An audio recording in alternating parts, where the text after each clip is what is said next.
মা কি করো? ক মার লগে কথা কইতে আইসস, তাও হেডফোন কানে দিয়ে আইসস, মোবাইলে কার লগে কথা কস? কার লগে কথা কমো? গান শুনতাছি। শোনো, 10,000 টাকা দাও, কালকা কোচিংয়ে ভর্তি হমো। 10,000 টাকা?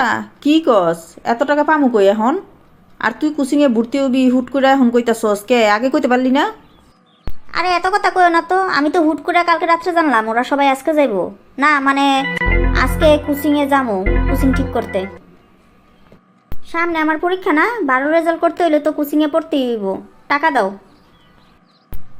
আমার কাছে তো অত টাকা নাই, 6,000 টাকা আছে। যা আছে তাই দাও, বাকি টাকা কালকে সকালে দিয়ে দিলেও চলবো। ঠিক আছে, তুই ঘরে যা, আমি নিয়ে আইতাছি।